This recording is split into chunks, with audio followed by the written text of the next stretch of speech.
Hey folks, thanks for joining me for this episode of the Embellish Podcast, a podcast focused on product stories, product storytellers, interesting brand ambassadors, and any other tangent that I happen to come up with. Whether you're a bourbon fan, a geek, a casual observer, or someone just floating through this channel, I hope you find it interesting. If you got here by chance, please take a moment to hit the subscribe button. Hopefully I can be found on any podcasting platform that exists. And if you can't find me on a platform, send me an email at embellishpod@gmail.com and I'll try to get that taken care of. I also generally live stream the recording of these episodes on YouTube on Wednesday nights around 9:30 p.m. Central Standard Time. You can find all of my links on Instagram at embellishpod or Twitter with the same handle. I have a website. It is www.embellishpod.com. It's also a place to pick up these links, episode details, and more. Today is June the 1st. We are going to be talking about this or that. I have a series of comparisons that I wanted to run. A couple that I got an opportunity to try by chance, and a couple that I already had in hand.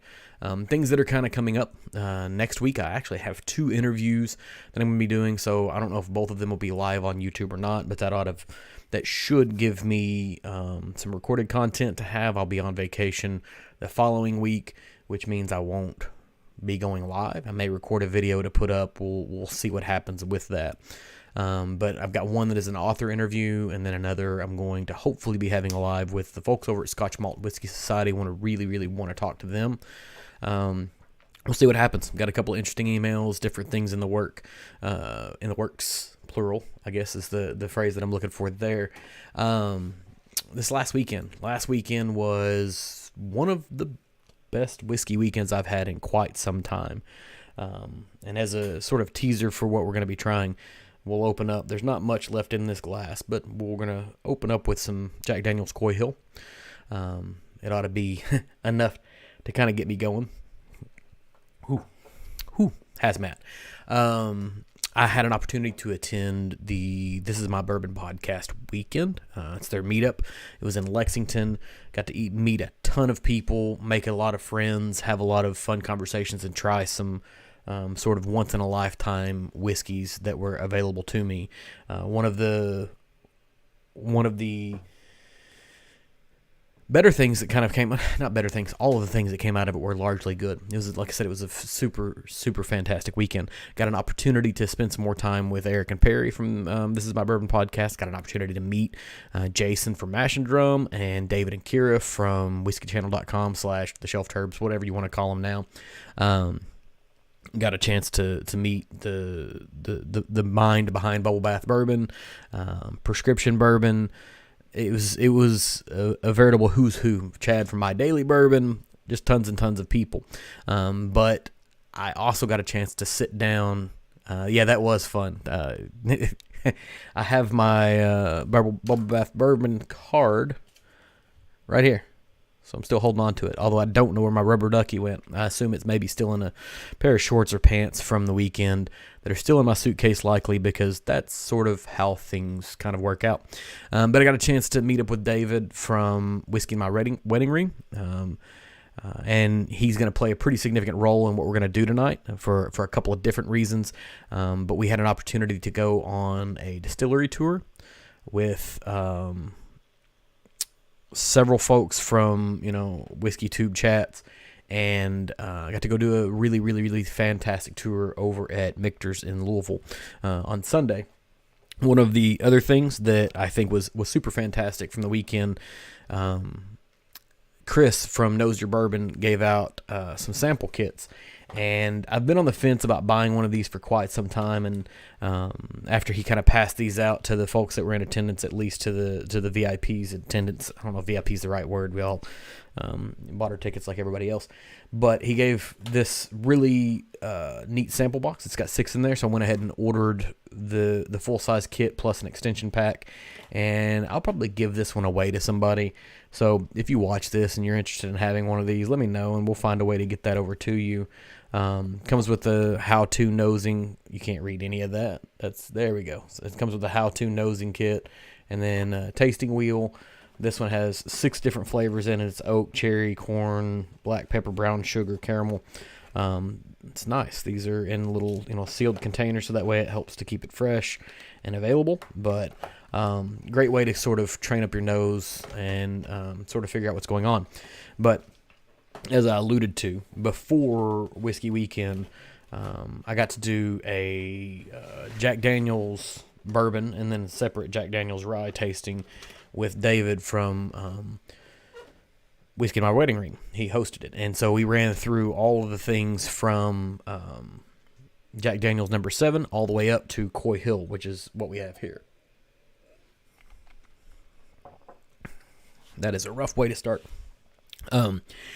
But through the course of talking about it, David gave us a Jack Daniel's 10, and he also gave us this Coy Hill. And this Coy Hill, the age behind it specifically is 9 years, and it is in the same warehouse location that Jack Daniel's 10 is traditionally stored at. It's just at a significantly higher proof. So it gave me the idea of doing a this or that. So I took the Coy Hill and I proofed it down. I saved a little bit of it. I proofed it down to what the Jack Daniel's 10 should be at, and we'll compare them against each other and see if they are similar, if the year makes a difference, that 1 year's difference between the Jack Daniel's 10 and the Jack Daniel's Coy Hill makes a difference, or maybe proofing it down makes it terrible. Who knows? But we're going to kind of go through that, and hopefully I'm going to get this right, because I also have a couple of ryes and a couple of boo ryes that I want to do this with. So, yep, that should be the whiskey side. So, if you don't have these, if you're wanting to, like, blind yourself, Aged in Ore makes this fantastic little 4-glass flight set. It comes with a little rubber thing that kind of affixes to the bottom of them, but you can hang it. You can hang it on the neck of your whiskey bottle, and the letter is actually on the bottom, and you'll probably not be able to see that, but yeah. So the letter sits on the bottom of that, and the rubber thing, you can kind of hang it from your bottle, so you have an opportunity to do this blind. And so this one is facing down, so I can't actually still see the letter. So I took the 2 Jack Daniels and I put them in separate things. But, he kind of ran us through the tasting of all things Jack Daniels and told us this story. So, like I said, it gave me the idea of what I wanted to do here. Now, the problem is that I think I remember the fill levels, which one had more and which one had less, but we'll see.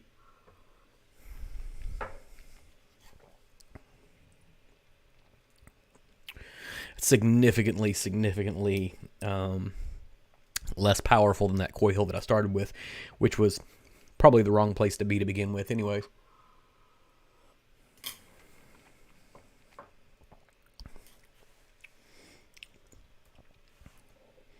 Get some ASMR here, I guess. Maybe you can hear the lip smacking noises, which are just awful. So I apologize if you showed up and you're listening to me ramble on about it. But I think, so Bubble Bath Bourbon is in the chat right now. I think maybe the Squeaky Ducks were pretty fantastic, but I think seeing you walk around in your bathrobe for a good portion of the second evening was probably the favored memory of Mr. Bubble Bath Bourbon hanging out for the This Is My Bourbon podcast weekend. One of the other things that happened, they were able to dole out the My Bourbon Weekend. So David had, I don't know if there was an age statement on the bottle. So the question that was posed, I haven't heard anything about the age on the Coy Hill. So I don't know if David had the information from Jack Daniels, or if it was on his bottle, or where he derived the 9 years, but he's a pretty reputable guy, and so he's the one that indicated, and so I'll buy it. I'm on board. Now I proofed these down like a week and a half ago, and allowed it to have that time to sort of sit and marinate to make sure that we got an appropriate mixture of what these two should be.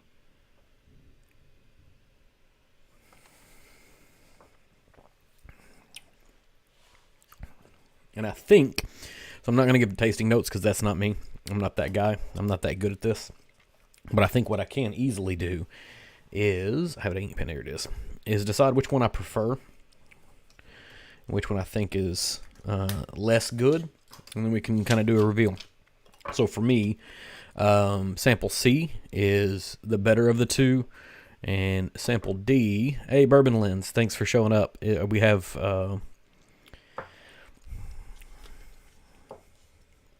two folks hanging out. Yeah, so you're seeing me look down a lot. This is what tonight's going to be about. I think, like I said, I think C is my preferred, and D, they're both good. There's just a different kind of mustiness to C. And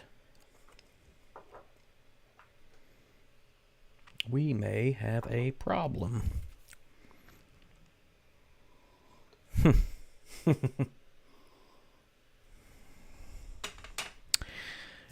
So we're going to set those aside. Let's see what happens here, because I think it's entirely possible that do we have Scott or do we have Jake? I assume it's Scott. It's usually Scott that is the one that shows up in chat tonight. They don't. I don't think that you can compare these to the. Are you talking about the heritage that we had this last weekend? I don't think that's a fair comparison. It's sort of like when we went through the tasting at Michter's with David and the rest of the group. We ran through the American whiskey and the sour mash and the standard bourbon, and I'm looking at the little chips that kind of come in here. So American whiskey, sour mash, traditional bourbon. We did the 10-year, we did the rye, and then we did a 10-year rye. Those were all great. So it's Scott. Yeah, that's what I assumed. Then we had the next pour, and the next pour that we had was the 2019 celebration from Michter's. And none of us even took any tasting notes through that because it's just unfair. It's absolutely just unfair to try to take a tasting note, to try to compare it to anything else, because, it's a blend of anything from 10 to 32-year whiskey. It's a really, really, really unique profile. And so I think trying to compare either one of these against that heritage bottle that was some old Jack Daniels is unfair.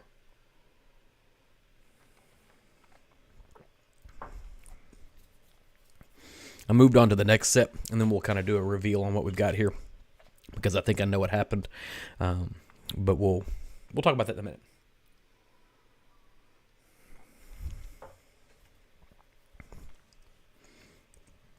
Tons and tons and tons of dead air.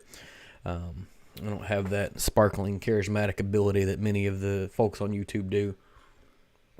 That's why I generally try to stay with actually having some content to talk about. It's far more interesting, entertaining, whatever. Scott, that was a great interview you guys did with Mike from Blue Run. I thoroughly enjoyed it. Of course, Mike is a charismatic guy, and you had Shayla on there as well. Can't go wrong with that. Honestly, it made me incredibly jealous. I had an opportunity to talk to Mike a couple, 3 weeks ago, maybe a month ago, and did not get a chance to talk to Shayla, and you guys did.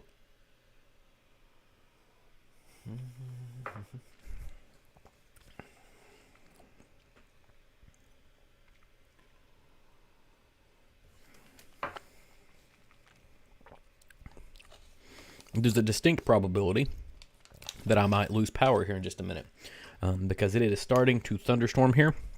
So if that happens, you guys can go watch something far more interesting than what I'm doing here. Like I said, I'm just sort of rambling through what I've got going on.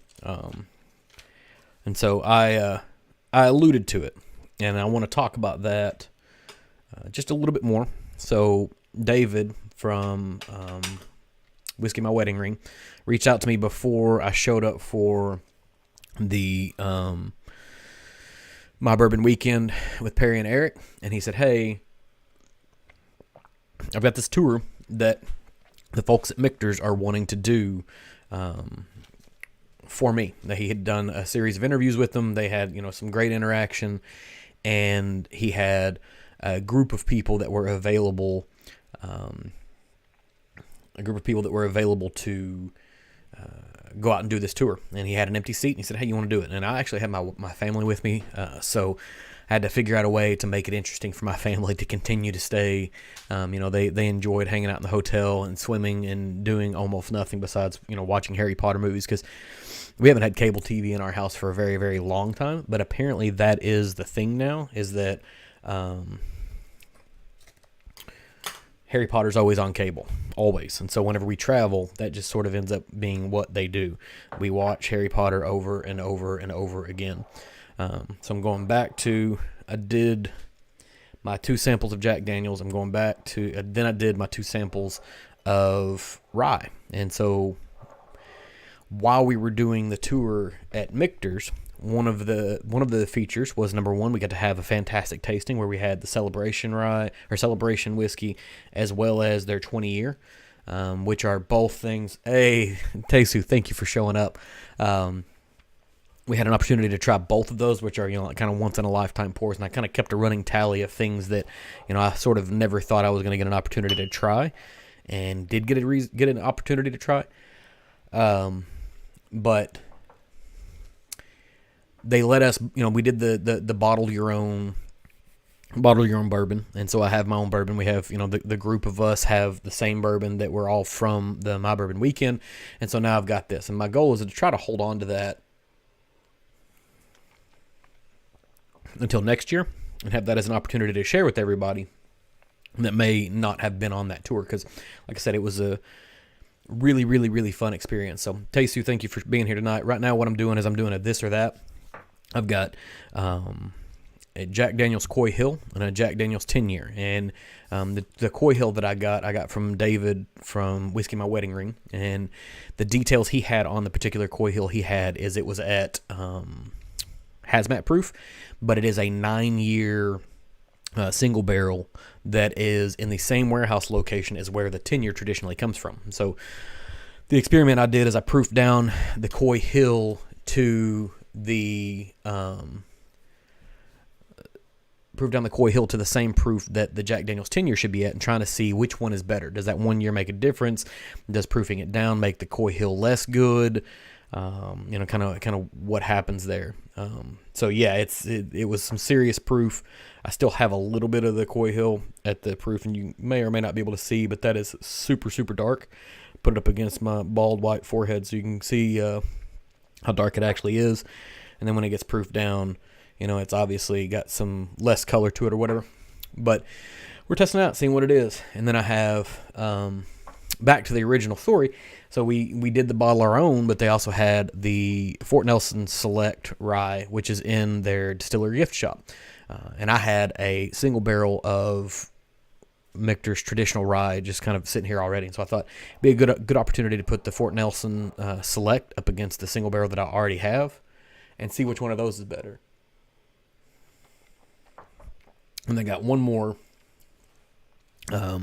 that I just happened upon today, and I have something to sort of compare it against.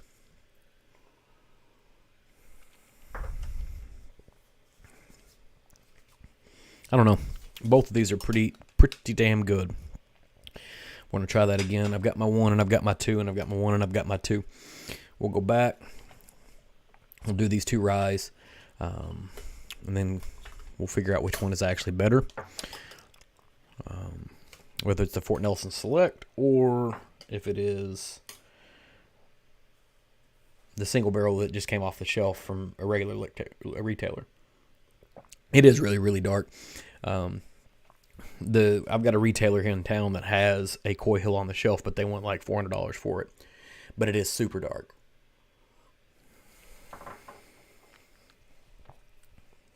I tell you, these little blind tasting kits from Agent and Orr are quite handy.